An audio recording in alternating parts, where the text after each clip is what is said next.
In 2016, I started Hubba, but I've been making wine since 2008. It's a slow go with the wine industry. I mean, I started off really tiny. My name's Riley, and I am the owner and winemaker of Hubba Wines. I went to Cal Poly in San Luis Obispo and got my first job at L'Aventura Winery here in Paso, and I actually lived with the interns that would come every year from France, and one of the gals told me about a master's program in the south of France where she went to school, and I got my master's in enology and viticulture in Montpellier, south of France, for 1 year, and then the second year was in Udine, which is the northeast Italy. So I went abroad for about 3 years, but came back to Paso pretty quickly after that. My brand is Hubba, named after Hubbard, my last name. My family are all the nicknames of all the wines, and they always help me. And so, yeah, it's just awesome. I have such a great support system. I feel really lucky about it.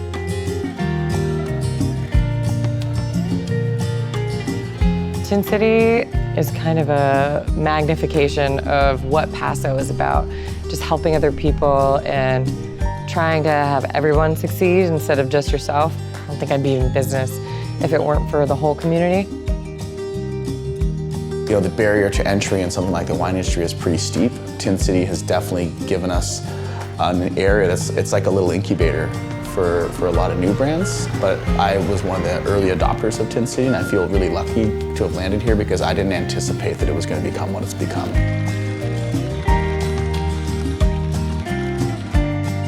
I'm Aaron Jackson. I'm the winemaker for Aaron Wines.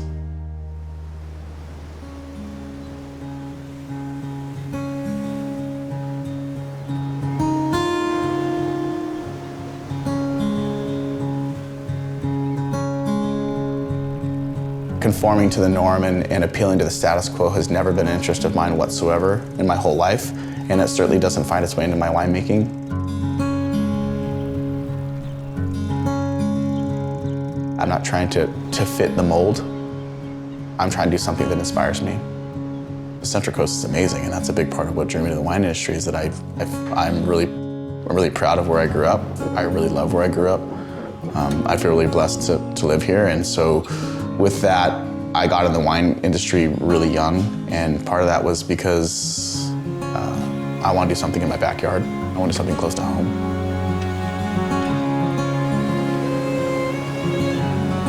So I started my company with $1,000 of tip money that I saved working in an oyster bar in Cambria.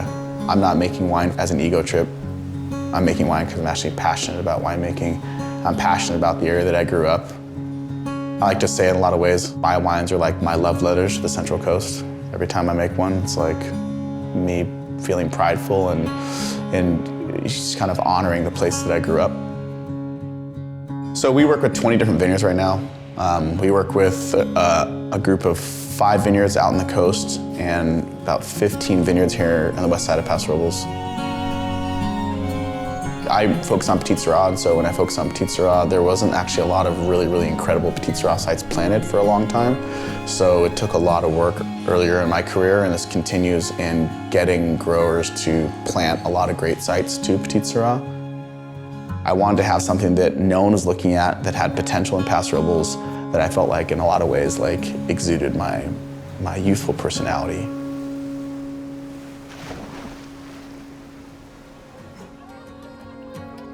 Turns out the spot, people like Tin City.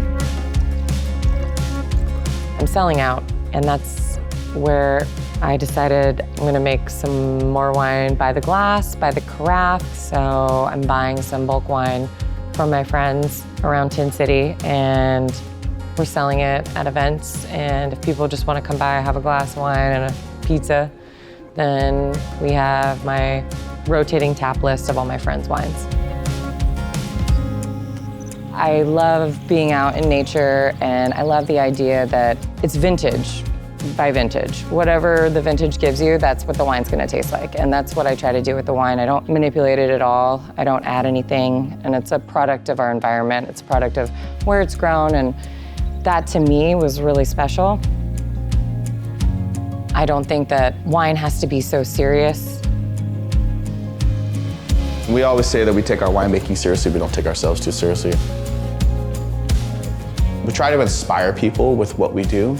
The beauty of wine is it's something to be shared. I think the beauty of wine is that it brings people together and helps create a sense of community, and that's something that we totally do here. We try to make wines that I think are inspirational for people, and so it's our hope that when people come here that we share those stories with people.